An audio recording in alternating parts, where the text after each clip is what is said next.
नमस्कार मंडळी, अस्सल हाताची चव या मराठी यूट्यूब चॅनलमध्ये तुम्हा सर्वांचे स्वागत आहे।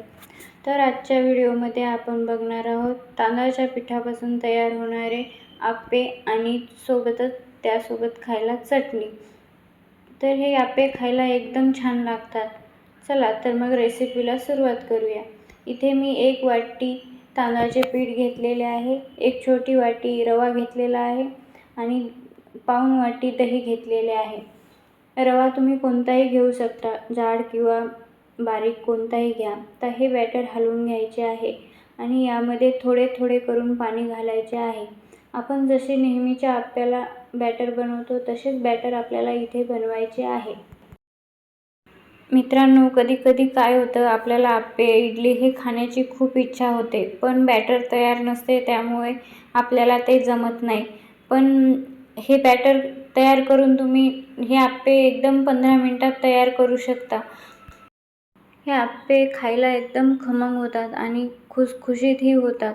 यामध्ये आपण जो रवा घातला त्या रव्यामुळे या बॅटरला एकदम खुसखुशीतपणा येतो। आता हे बॅटर चांगले एकसारखे फेटून घ्यायचे आहे। पाणी तुम्ही थोडे थोडे करूनच घाला, एकदम जास्त पातळ बॅटर नकोय। आता या बॅटरमध्ये तुम्ही तुमच्या आवडीनुसार भाज्या घालू शकता।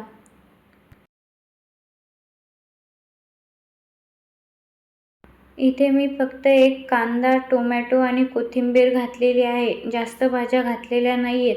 पण तुम्ही तुमच्या घरात असलेल्या आणि तुम्हाला जर आवडत असतील तर वेगवेगळ्या भाज्या घालू शकता। आता भाज्या घातल्या की परत हे बॅटर एकदा हलवून घ्यायचे आहे।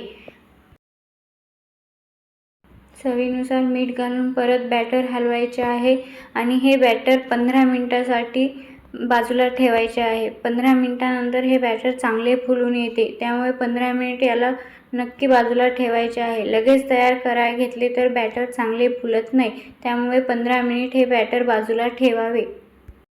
आता तोपर्यंत आपण यासाठी लागणारी चटणी बनवून घेऊया।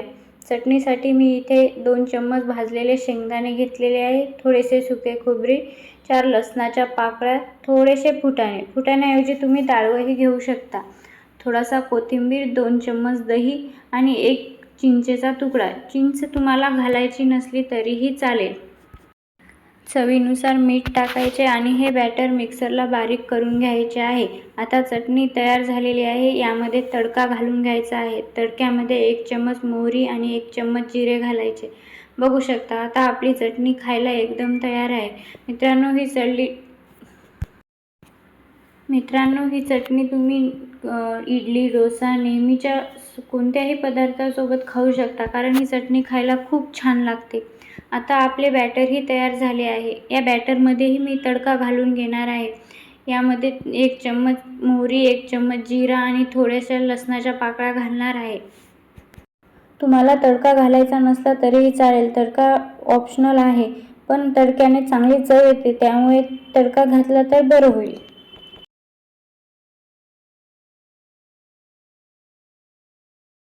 आता हे बॅटर चांगले एकदा हलवून घ्यायचे आहे। आता हे बॅटर आपले आप्पे करायला तयार आहे।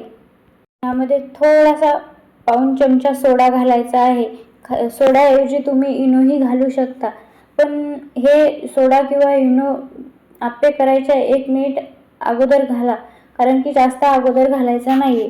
इथे मी आप्पे पात्र गरम करून घेतले आहे, त्यामध्ये थोडे थोडे तेल टाकलेले आहे। आता यामध्ये मी बॅटर टाकून घेणार आहे। आप्पे चांगले 4-5 मिनिट शिजवून घ्यायचे आहेत। मित्रांनो, इथे मी थोडे लवकर काढले, त्यामुळे सोनेरी झालेले आहेत।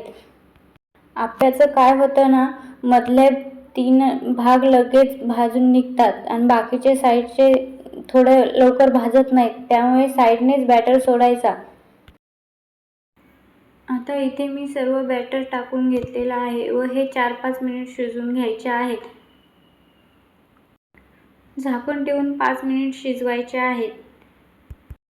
मित्रांनो, माझ्या यूट्यूब चॅनलचा 100 सबस्क्रायबरचा टप्पा पार झालेला आहे।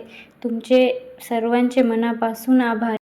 इथे काय झालं ना मित्रांनो, माझे साईडचे आप्पे थोडेसे शिजायचे राहिले होते आणि मधले 3 लवकर शिजले होते, त्यामुळे मी पलटी करून घेतले, पण नंतर 3 काढून बाकीचे थोडे थोडे शिजवून घेतलेले आहे। तुम्ही मधले काढून बाकीचे सर्व शिजून द्या.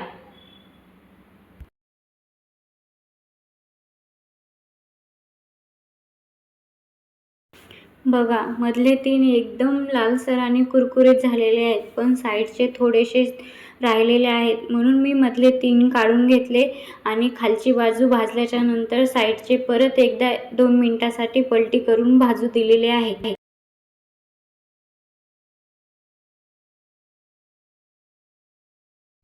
आता हे मी 3 काढून घेतलेले आहेत व बाजूच्या सर्व आप्पे एकदा पलटी करून घेतलेले आहेत, कारण त्याची खालची बाजू चांगली कुरकुरीत शिजलेली आहे, पण वरची बाजू थोडीशी मला कच्ची वाटत होती, म्हणून मी ते परत एकदा 2 मिनिटासाठी पलटी करून शिजवून घेतलेले आहेत.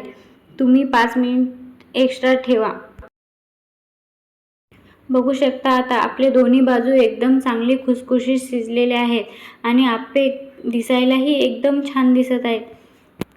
मित्रांनो, दिसायलाच नाही तर खायलाही हे एकदम कुरकुरीत आणि चविष्ट होतात. तुम्ही ही रेसिपी एकदा नक्की ट्राय करा.